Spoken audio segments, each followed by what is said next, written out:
Hello friends, welcome to Deepthi job update channel. This is Divya. Friends మీ అందరికీ తెలుసు, supreme court of India అనేది highest justice అని, మన భారతదేశంలోనే హయ్యెస్ట్ జస్టిస్ అని చెప్పేసి ఉంటుంది కదా. సుప్రీం కోర్టుకు సంబంధించింది, లాకి సంబంధించింది. దీంట్లో పర్మనెంట్ పొజిషన్స్ అయితే పడ్డాయి ఫ్రెండ్స్.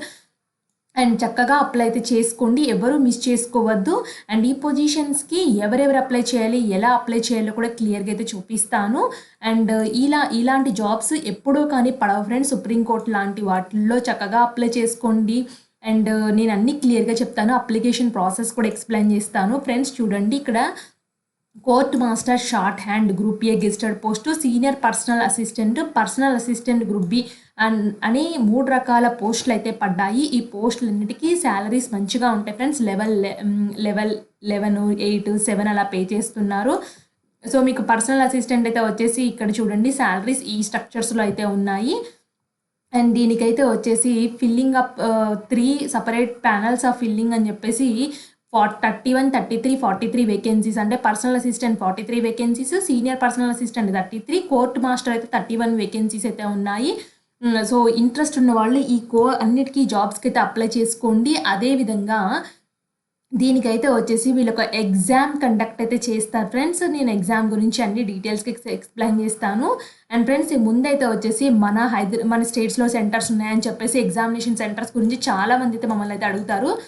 సో ఫస్ట్ అందుకే ఎగ్జామినేషన్ సెంటర్స్ నేను చెప్తున్నాను. నెంబర్ ఆఫ్ టెస్ట్ సెంటర్స్ చూడండి, చాలా రకాలుగా ఉన్నాయి. విశాఖపట్నం కూడా ఉంది, అండ్ ఇక్కడ హైదరాబాద్ కూడా ఉంది ఫ్రెండ్స్. చూడండి, హైదరాబాద్, విశాఖపట్నం ఉంది. నెంబర్ ఆఫ్ స్టేట్స్లో వీళ్ళు కండక్ట్ చేసేది చూడండి, ఆంధ్రప్రదేశ్లో కండక్ట్ చేస్తున్నారు, తెలంగాణలో కూడా ఉన్నాయి. నెంబర్ ఆఫ్ స్టేట్స్ అని చెప్పి the candidates are required to indicate the choice 3 test centres. మీరు ఫస్ట్ 3 టెస్ట్ సెంటర్స్ ఏం పెట్టుకుంటారో వాటిల్లోనే మోస్ట్లీ అయితే ఇస్తారు examination centre. First come first basis మీద తీసుకుంటున్నారు ఫ్రెండ్స్. ఫస్ట్ ఎవరైతే అప్లై చేసుకుని ఉంటారో వాళ్ళకి మాత్రమే వాళ్ళు సెలెక్ట్ చేసుకున్న సెంటర్స్ అయితే వస్తాయి. కాబట్టి వెంటనే అప్లై అయితే చేసుకోండి. అప్లికేషన్ ఫీ అయితే వచ్చేసి 1000 రూపీస్ అయితే ఉంది. జనరల్ ఓబీసీ క్యాండిడేట్స్కి 250 రూపీస్ అయితే, SC, ST, ex service man, PH and వీళ్ళకైతే వచ్చేసి 250 రూపీస్ అయితే ఉంది. Closing date of online application అయితే వచ్చేసి 25/12/2024 అయితే ఇచ్చారు. సో ఇంట్రెస్ట్ ఉన్న వాళ్ళు వెంటనే అప్లై అయితే చేసుకోండి. ఎంతో టైం అయితే ఇవ్వలేదు. ఇక్కడ ఎగ్జామ్ ప్యాటర్న్ కూడా ఉంది ఫ్రెండ్స్. ఇక్కడ చూడండి, వీళ్ళు స్కీమ్ ఆఫ్ ఎగ్జామినేషన్ ఫస్ట్ అయితే వచ్చేసి ఎడ్యుకేషన్ క్వాలిఫికేషన్ చూద్దాము. సో కోర్ట్ మాస్టర్కి అయితే డిగ్రీ ఇన్ లా ఉండి, షార్ట్ హ్యాండ్ అయితే ఉండాలి కంపల్సరీగా, కంప్యూటర్ నాలెడ్జ్ ఉండాలి, అండ్ ఎక్స్పీరియన్స్ అయితే మినిమం 5 years అయితే ఉండాలి. సీనియర్ పర్సనల్ అసిస్టెంట్కి అయితే వచ్చేసి డిగ్రీ చేసి షార్ట్ హ్యాండ్లో పర్సంటేజ్ ఇంత ఉండాలి friends. Words per typing speed, computer operations మీద మీరైతే వచ్చేసి ఇంత ఉండాలి స్పీడ్ కంప్యూటర్ మీద. అండ్ ఏజ్ రిక్రూట్మెంట్ అయితే వచ్చే 3rd పోస్ట్ పర్సనల్ అసిస్టెంట్కి అయితే వచ్చేసి డిగ్రీ ఉండి, వీళ్ళకి కూడా కంప్యూటర్ మీద షార్ట్ హ్యాండ్ మీద ఇంత ఉండాలని క్లియర్గా అయితే మెన్షన్ చేశారు టైపింగ్ స్పీడ్. అండ్ కోర్ట్ మాస్టర్కి అయితే 30 నుంచి 45 years ఏజ్ ఉండాలి. సీనియర్ పర్సనల్ అసిస్టెంట్కి అయితే 18 నుంచి 30 years, పర్సనల్ అసిస్టెంట్ అయితే వచ్చేసి 18 to 30 years మధ్యలో మీ ఏజ్ ఉండాలి. సో ఏజ్ రిలాక్సేషన్స్ కేటగిరీ బట్టి అయితే వర్తిస్తున్నాయి. అండ్ స్కీమ్ ఆఫ్ ఎగ్జామినేషన్ ఈ విధంగా అయితే ఉంటుంది కోర్ట్ మాస్టర్కి. సో ఇలా ఒక్కొక్కటి డిఫరెంట్గా ఉంది ఫ్రెండ్స్. 3 పోస్టులకి 3 డిఫరెంట్గా ఉంది. స్కీమ్ ఆఫ్ ఎగ్జామినేషన్కి, సీనియర్ పర్సనల్ అసిస్టెంట్కి typing speed, short hand, English test ఎంత ఉండాలి, మెథడ్ ఆఫ్ గ్రాడ్యుయేషన్ అని చెప్పేసి, గ్రేడేషన్ అని చెప్పేసి ఇచ్చారు. సో చూసుకోండి, టైపింగ్ వాళ్ళకి అర్థమైపోతుంది. సో ఈ విధంగా అయితే మీరైతే ఎగ్జామ్ రాయాల్సి అయితే ఉంటుంది ఫ్రెండ్స్. సెలెక్టెడ్ క్యాండిడేట్స్ అయితే వచ్చేసి నెక్స్ట్ అయితే చూడండి, ఇది పర్సనల్ అసిస్టెంట్కి అయితే ఇచ్చారు ఫ్రెండ్స్. నెక్స్ట్ కిందకి ఇలా వచ్చినట్లయితే, ఇది నేను ఆల్రెడీ చెప్పాను కదా. సో దీనికి అప్లై చేసిన last date, so application form ఎలా ఫిల్ చేయాలి, సో జనరల్ ఇన్స్ట్రక్షన్స్ అయితే ఇచ్చారు ఫ్రెండ్స్. నేను అన్నీ క్లియర్గా ఎక్స్ప్లెయిన్ అయితే చేస్తాను. అండ్ మీరేమీ వర్రీ అయితే అవసరం లేదు ఫ్రెండ్స్. నెక్స్ట్ ఈ విధంగా application supreme court of India నుంచే వచ్చింది. సో ఇక్కడ కావాలంటే అడ్వర్టైజ్మెంట్ క్లిక్ చేసుకోవచ్చు. మాన్యువల్ ఆన్లైన్ అప్లికేషన్ కూడా ఉంది ఫ్రెండ్స్. సో కావాలంటే ఇది మాన్యువల్గా కూడా మీరైతే పంపించుకోవచ్చు అని చెప్పేసి క్లియర్గా అయితే ఉంది. అంటే ఏం లేదు ఫ్రెండ్స్, ఆన్లైన్ అప్లికేషన్ని మీరు ఎలా ఫిల్ చేయాలో చూపించారు. Manual of online application friends, ఇక్కడ అడ్వర్టైజ్మెంట్ కావాలంటే ఇది క్లిక్ చేయండి. నెక్స్ట్ మాన్యువల్ ఆఫ్ ఆన్లైన్ అప్లికేషన్ని ఎలా ఫిల్ చేయాలైతే చెప్పారు ఫ్రెండ్స్. సో అలా సింపుల్గానే ఉంటుంది. సో నేనైతే ఎలా ఫిల్ చేయాలో చూపిస్తాను ఇక్కడ. సో నెక్స్ట్ అయితే వచ్చేసి ఇక్కడ మీరు రిజిస్టర్ చేసుకోవాలంటే ఇది క్లిక్ చేయండి.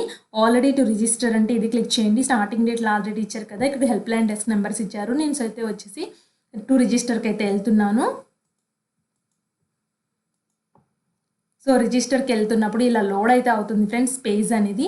ఫస్ట్ అయితే వచ్చేసి మీ రిజిస్టర్డ్ పోస్ట్ నేమ్, ఏ పోస్ట్కి అప్లై చేస్తున్నారు. సో సీనియర్ పర్సనల్ అసిస్టెంట్ అని సీనియర్ పర్సనల్ అసిస్టెంట్కి అప్లై చేస్తున్నాను. మీ candidate name, mobile name, confirm mobile number, alternate అయితే వచ్చేసి మీ ఇచ్చుకుంటే ఇచ్చుకోవచ్చు, లేకపోతే లేదు ఫ్రెండ్స్. యాస్టిక్ మార్క్ ఉండాలి. ఈమెయిల్ అడ్రస్, కన్ఫర్మ్ ఈమెయిల్ అడ్రస్కి వెళ్ళిపోయి జనరేట్ ఓటీపీ క్లిక్ చేసుకుని ఇక్కడ ఇచ్చిన క్యాప్చా ఇక్కడ ఎగ్రీ ఇచ్చేసి క్యాప్చా ఇచ్చేసి వెరిఫై చేసుకోండి ఫ్రెండ్స్. నెక్స్ట్ అయితే ఈ విధంగా అయితే వస్తుంది. సో ఇక్కడ చెక్ బాక్స్లో అయితే వచ్చేసి అన్ని టిక్ బాక్స్లో టిక్ కొట్టేయండి. అన్నీ కరెక్ట్గానే ఉన్నాయని చెప్పేసి దీని అర్థము. సో టిక్ బాక్స్లో టిక్ కొట్టేసేసి రీవెరిఫైకి అయితే వెళ్ళిపోండి. అయితే వచ్చేసి జనరేట్ ఓటీపీ అయితే క్లిక్ చేయండి.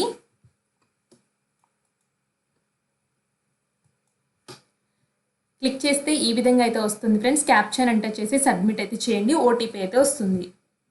ఈ ఓటీపీని వ్యాలిడేట్ చేయని తోటి సబ్మిట్ అయితే క్లిక్ చేశాను. ఈ విధంగా అయితే వస్తుంది. సో ప్రైవసీ నోటీస్ అని ఐ అగ్రీ అయితే క్లిక్ చేస్తున్నాను. సో నెక్స్ట్ అయితే ఓకే అని క్లిక్ చేస్తున్నాను.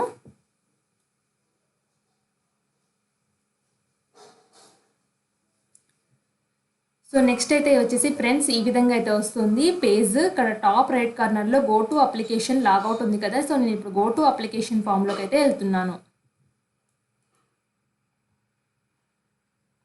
సో పేజ్కి అయితే రీడైరెక్ట్ అయితే చేస్తుంది application పేజ్కి.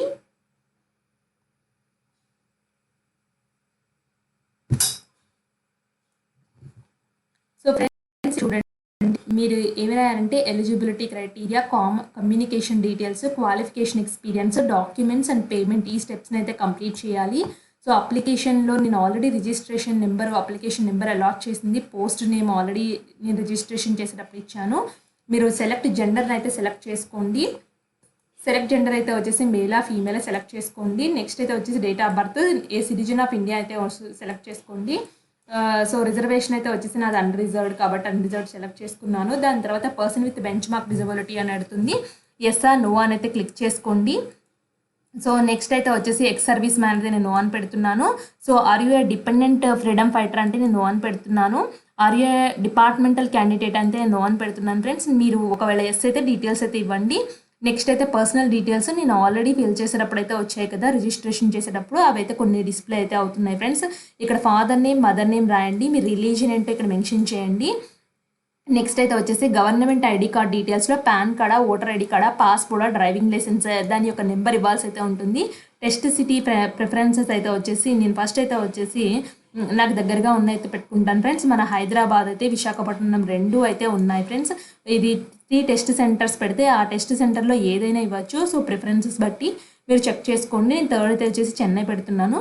So me bank details, name of account holder, bank name, bank branch, bank account number, IFS code అయితే ఇవ్వండి. ఇవి ట్రస్టెడ్ ఫ్రెండ్స్ ఇవ్వచ్చు.